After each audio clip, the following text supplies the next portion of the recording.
Bird talked a lot of trash. And that's in New Orleans. That's in New Orleans. In that game, we're on the free throw line, and he literally says, left side across the three, and you're listening to him. That's a tough feeling. On March 12th, 1985, the reigning league MVP Larry Bird walked into New Orleans to take on the Atlanta Hawks. And apparently, he had a whole lot on his mind coming into that game. I'm talking about things on his mind that you probably haven't even seen in a white guy with an average physique. But when I say this was next level, I really, really mean it. Bird, 14 seconds, he got fouled. He hit the shot. They're not going to count it. And Bird falls into Joe O'Toole. On the other side of the ball was a young and upcoming, high-flying and ultra-athletic wing player by the name of Dominique Wilkins. The same Dominique Wilkins that would go on to become one of the faces of the NBA in the 1980s after Larry Bird and Magic Johnson. By Sparrow, the lane, back to Wilkins. Spinning jab, and he gets to it. He's fouled by Hayes. But this wasn't just some game for Bird. He wanted to go out there and basically tell the entire world, ladies and gentlemen, today I choose war. Left corner, down low for Bird with position. He fakes it and shoots it good. McHale, the number one team, is reunited. Dennis Johnson misses a shot, rebound Bird. Bird on the baseline, great pass. Oh, what a pass. Larry Bird to McHale. Livingston, Dennis Johnson, front court. DJ up top, off the pick comes Bird for the bomb. Got it again.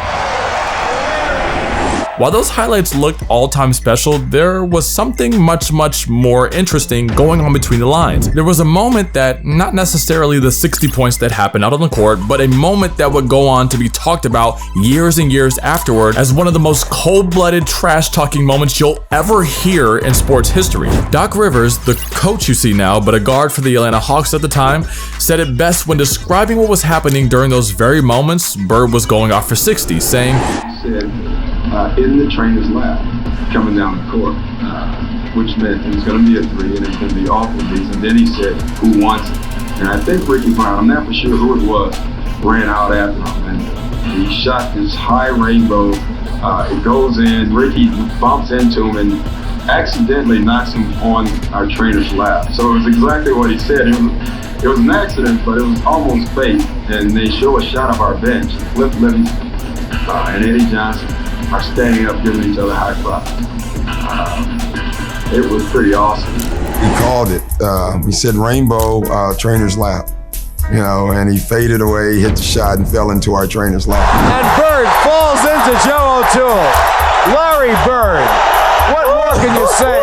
Larry Bird, Larry Bird. It was a moment so rare, so frighteningly thrilling that the dudes Larry Bird was dropping 60 points on were cheering Bird's shots even after he was literally pointing at all the guys on the opposing bench and telling them to their faces that I'm about to score on you guys.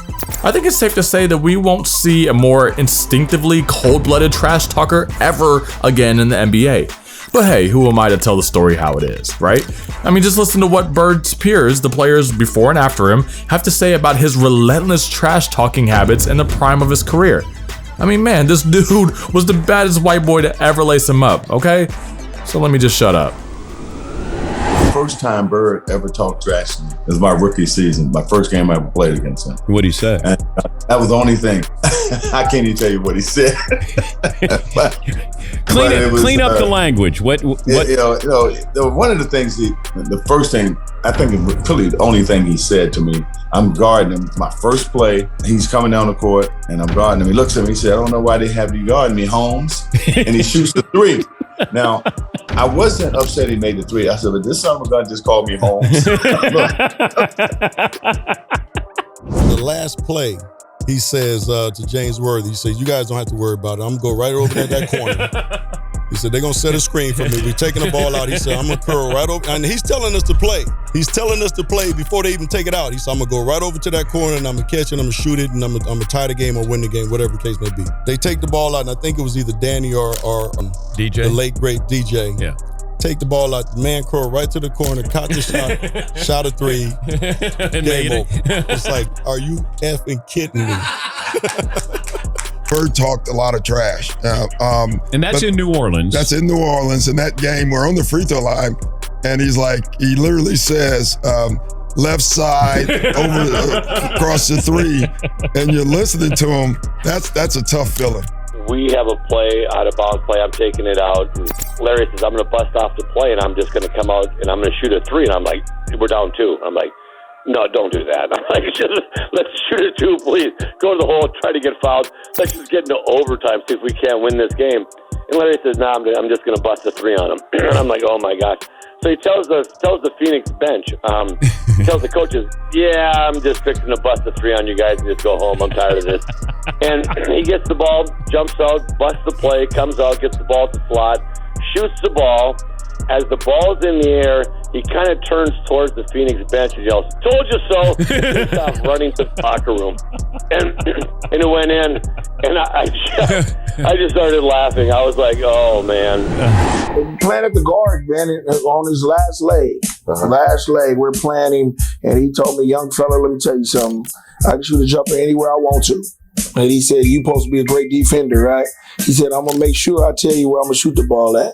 And I was like, man, come on now. You're not going to shoot the ball. And so he said, I'm going to take you over in that corner right there. You see it over there by my bench, right? And I'm going to give you something, and it's going to be this jumper. Right. And I said, shit, watch this. So all of a sudden, we playing, and I'm D'ing him up, and he slow balled me. That's where I got the slow ball, put your back to your back like this, and his back was bad during this time. So he went right to that corner, and I'm up on him, I'm under him, and he said, young fella, what did I tell you I was going to do? And he turned around, raised up, looked around, it was all draw. The summer before, they had the WIT tournament. Okay. And they brought all the best college players together. Okay. To play against the world. Okay. And man, I see this guy, blonde hair. I said, all right, let me see if he can play. Okay. Man, I'm sitting there watching him shoot Shannon. He must have made 30 in a row all net. So he was Steph Curry before Steph Wade. Yeah. And I'm sitting there saying, this dude can play. Okay. So, brothers, we always say, okay, can the white dude really play? Correct. Right. So then I said, oh man, he a bad boy. Right. Then we got in the game. Jack Givens was player of the year that year. Right. He tore him up. From Jack Givens from Kentucky. Kentucky. Because they won the national championship in 78. Right. That same time. Yeah, okay. Man, Larry Bird was taking it to him. I said, oh man, I'm calling back home saying, oh, he for real. This dude Larry Bird? Right. Oh, he got it. He can play. He's dominating Jack Givens.